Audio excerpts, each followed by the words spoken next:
Hey guys, welcome back to my channel. তোমরা যদি নতুন হয়ে থাকো, আমি প্রতীক্ষা মৈত্র চক্রবর্তী আর তোমরা দেখছো আমার ব্লগ চ্যানেল প্রতীক্ষা মৈত্র ব্লগস।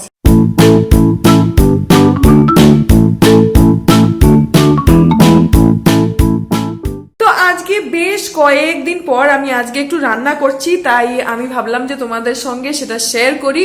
যদিও এটা রান্নার চ্যানেল নয় আর আমি একদমই এক্সপার্ট নই রান্নাতে, তবু আমি নিজের মতন করে খাতায় লিখে রাখি রান্না, ইউটিউব দেখে বা অনেক সময় মানি যেগুলো বলে সেগুলোকে খাতায় লিখে রাখি। তো সেই সব থেকেই আমি রান্না করি, যেরকম আজকে করব।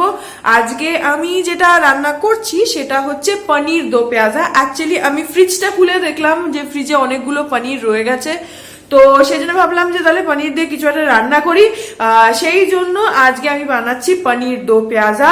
তো চলো এখন বকবক না করে রান্নাটা শুরু করি, আর আই হোপ যে তোমাদের রান্নাটা ভালো লাগবে।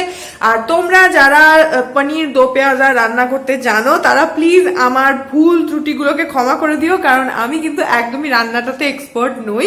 তো যাই হোক, এখন চলো আর সময় নষ্ট না করে রান্নাটা শুরু করে দিই। সো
হচ্ছে 1 টিস্পুন মতন জিরে, গোটা জিরে।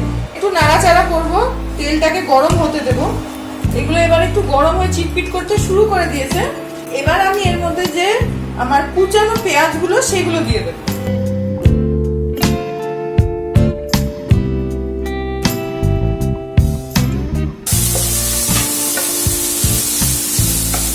তো পেঁয়াজটাকে ভাজতে হবে যতক্ষণ না পেঁয়াজগুলো একটুখানি ওই গোল্ডেন ব্রাউন কালার মতন হয়ে যাচ্ছে।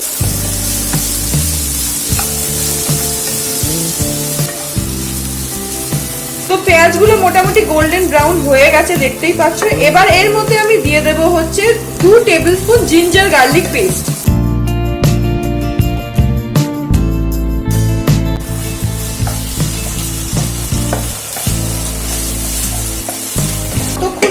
অব্দি মশলার যে র টেস্টটা সেটা চলে যাচ্ছে, ততক্ষণ অব্দি এটাকে নাড়িয়ে যেতে হবে।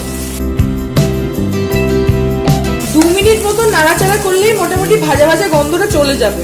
এবার এর ভেতরে আমি দিয়ে দেবো হচ্ছে টমেটো পিউরিটা, তারপরে সবটা একসঙ্গে একটু ভাজবো।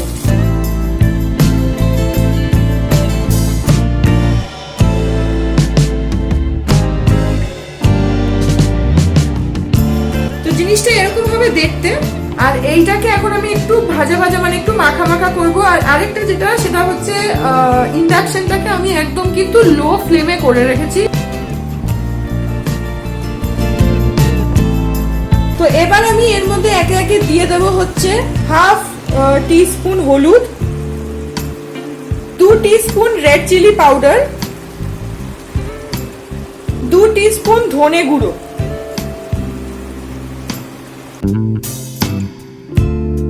সবটাকে একসাথে মিক্স করতে হবে। এই মশলাটাকে 2 মিনিট মতন একটু ভাজতে হবে। তো এটা ততক্ষণ ভাজতে হবে যতক্ষণ না মশলাটা থেকে তেলটা ছাড়তে শুরু করছে। তো এবার আমার মশলা থেকে তেল ছাড়তে শুরু করে দিয়েছে। এবার আমি এর মধ্যে দিয়ে দেব হচ্ছে নুন আর কাজু বাদামের পেস্টটা। নুন টেস্ট অনুযায়ী দিতে হবে।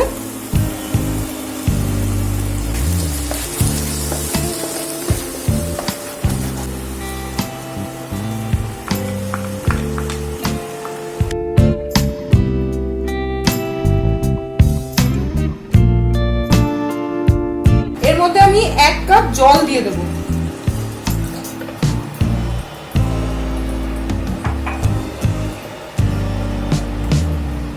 এটাকে আমি ততক্ষণ অবধি মানে নাড়াচাড়া করবো যতক্ষণ অবধি তেলটা ছাড়ছে।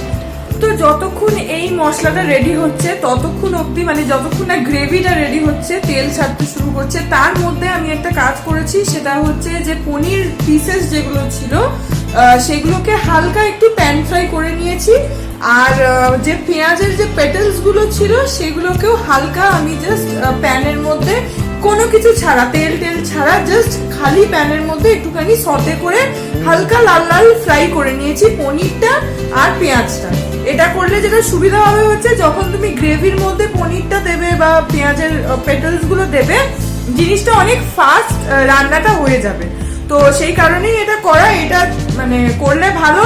যদি তোমাদের মনে হয় যে না দরকার নেই, তাহলে এই প্রসেসটা স্কিপও করতে পারো। তো প্রথমে দিয়ে দিচ্ছি পনিরগুলো,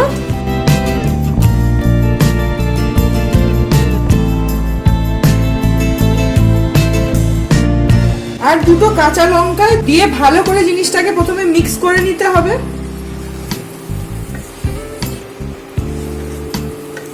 ভালো করে মিক্স করা হয়ে গেলে ওর মধ্যে একটু জল দিয়ে দিতে হবে।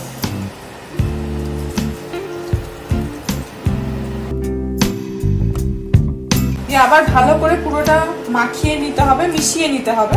এবারে যেটা দেওয়ার কথা সেটা হচ্ছে ওই কিচেন কিং মশলা, যেটা আমি আগেই বললাম, ওইটা হাফ টিস্পুন দেওয়ার কথা, কিন্তু যেহেতু আমার কাছে সেটা নেই, তো আমি এখানে হচ্ছে এই চাঙ্কি চাটের যে মশলা, চাঙ্কি চাট মশলা, সেটাই একটুখানি ওর মধ্যে দিয়ে দিচ্ছি। ওতেই আই গেস টেস্টটা ভালো এসেই যাবে। দেওয়ার সাথে সাথে একটা খুব সুন্দর গন্ধ এসে গেল। আমার ইন্ডাকশন কিন্তু মিডিয়াম ফ্লেমেই রয়েছে, আমি কিন্তু কোনো ফ্লেম বাড়াইনি, পুরো রান্নাটাই কিন্তু মিডিয়াম ফ্লেমেই করছি। আর এবারে আমার এটা হয়ে গেছে। আমি যেটা করব হচ্ছে এবার এটাকে ঢাকা দিয়ে 5 মিনিট মতন রান্নাটা হতে দেব। তো এটা অনেকটা হয়ে এসছে। এবারে লাস্টে আমি যেটা দেবো এটা হচ্ছে এর মধ্যে একটু গরম মশলা দেব, হাফ টিস্পুন মতন, আর তার সঙ্গে দেব হচ্ছে ওই রকমই একটু কসুরি মেথি, জাস্ট উপরটাতে একটু ছড়িয়ে দেবো, ফ্লেভারটা খুব ভালো আসে কসুরি মেথি। গরম মশলাটা দিলাম, আর এবারে দিচ্ছি একটু কসুরি মেথি, উপরটাতে ছড়িয়ে দিচ্ছি।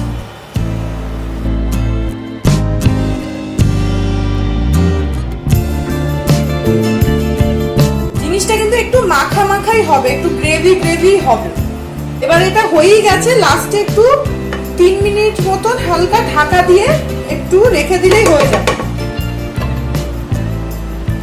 আরেকটা কথা, যখন ঢাকাটা দিচ্ছি, যখন এর আগের বারও ঢাকা দিলাম বা এখনো যখন ঢাকা দিচ্ছি, এসে এসে কিন্তু একটু পরপরই নাড়িয়ে দিতে হবে, না হলে কিন্তু তলাটা ধরে যেতে পারে, ইনফ্যাক্ট তলাটা ধরে যাবে। তো আমার রান্নাটা হয়ে গেছে। এখন লাস্টের যে প্রসেস সেটা হচ্ছে এর উপরে একটু ধনে পাতা কুচিয়ে নিয়ে ছড়িয়ে দেওয়া, কিন্তু সেইটা আমার কাছে নেই, আমার কাছে ধনে পাতা বাড়িতে নেই, সেই জন্য সেই স্টেপটা আমি স্কিপ করছি।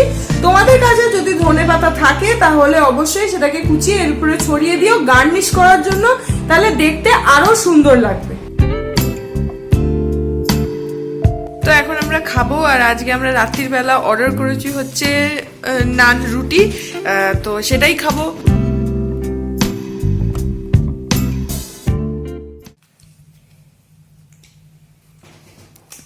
কেমন হয়েছে?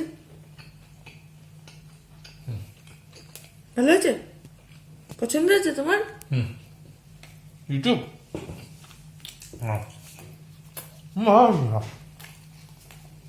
খাও তো।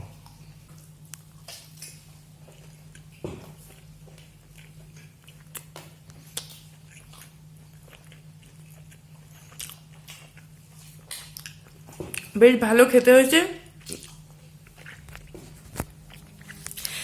বেশ ভালো খেতে হয়েছে, ভালোই লাগছে, আর বিদ্যাসাগরের পছন্দ হয়েছে। তো আমি এখন ব্লগটা এখানেই শেষ করে দিচ্ছি, আর আই হোপ যে তোমাদের ব্লগটা ভালো লেগেছে। রান্নাটা যদি না করে থাকো তাহলে একবার ট্রাই করে দেখতে পারো, ভালো লাগবে। আর হ্যাঁ, এই ব্লগটা যদি তোমাদের ভালো লাগে তাহলে লাইক করতে ভুলো না, আর কমেন্ট সেকশনে জানিও যে তোমাদের কেমন লাগলো। আর আমার চ্যানেলটা যদি সাবস্ক্রাইব না করে থাকো তাহলে অবশ্যই সাবস্ক্রাইব করতে ভুলো না, আর পাশের যে বেল আইকনটা আসবে সেটাকে প্রেস করে দিও, যাতে আমি এই চ্যানেলে যখনই কোনো নতুন ব্লগ দেবো তোমরা সেটা নোটিফিকেশন সবার আগে পেয়ে যাবে। তো এখন তোমাদের সঙ্গে দেখা হবে আমার আবার নেক্সট ব্লগে, ততক্ষণ অবধি টাটা।